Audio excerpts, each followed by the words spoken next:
Welcome to sakshiyeducation.com. APPSC group 2 పరీక్ష ఫిబ్రవరి 25వ తేదీన నిర్వహిస్తుంది.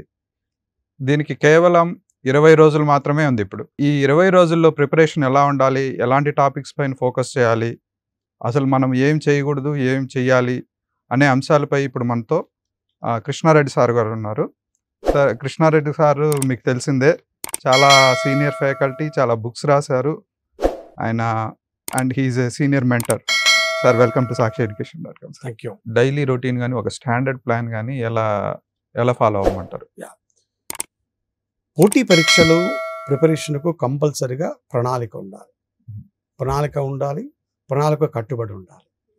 మనము చాలా అంటుంటాం, everybody plans to work but difficulties work to plan. అది చాలా ఇంపార్టెంట్. ప్లాన్ చేసుకోవడం ఎంత ముఖ్యమో ఆ ప్లాన్కి అనుగుణంగా మీరు చదవడం కూడా అంతే ముఖ్యం. అయితే ఒక గుర్తుపెట్టుకోండి, ప్లాన్ చేసుకోండి.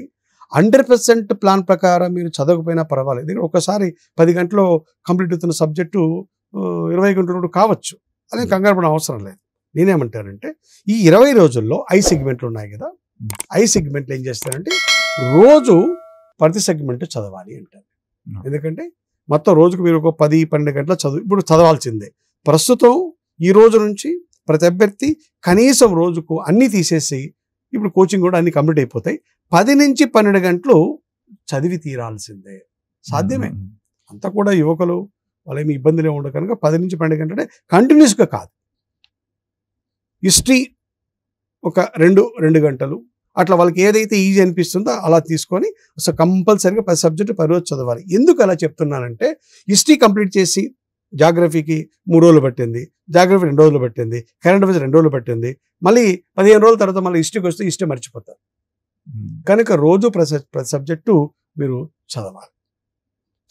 చదివిన వెంటనే మళ్ళీ నైట్ టైము వచ్చి ఒక సింపుల్ టెక్నిక్ చెప్తాను. ఆ రోజు ఏం చదివారో మీరు నిద్రకు ఉపక్రమించే ముందు ఒక్కసారి కళ్ళు మూసుకొని మొత్తం సబ్జెక్ట్ అంతా మీరు ఏం చేసుకోవాలా, మననం చేసుకోవాలి. ఎప్పుడైతే మనం చేసుకుంటారో అలా నిద్రపోతే ఆ యొక్క అంశాలు మన బ్రెయిన్లో అలాగే స్టెబిలైజ్ అవుతాయి. ఎందుకంటే నిద్రపోయిన తర్వాత మరి ఎలాంటి ఆలోచన ఉండవు కదా. కనుక సిమెంట్ ఎలా అయితే వేసిన తర్వాత 12 గంటలు అలాగే ఉంచేస్తామో స్టెబిలైజ్ కావడానికి, మన ఆలోచన కూడా స్టెబిలైజ్ కావాలంటే నైట్ టైం ఏమిటంటే పడుకునే ముందు అన్ని సబ్జెక్టులు ఒకసారి ఏం చదివారో కళ్ళు మూసుకొని అలా అనుకుంటే డెఫినెట్గా అది మీకు సబ్కాన్షియస్లో స్టాండర్డ్ మెమరీగా ఉండిపోతుంది. ఈ టెక్నిక్ పాటించాలి.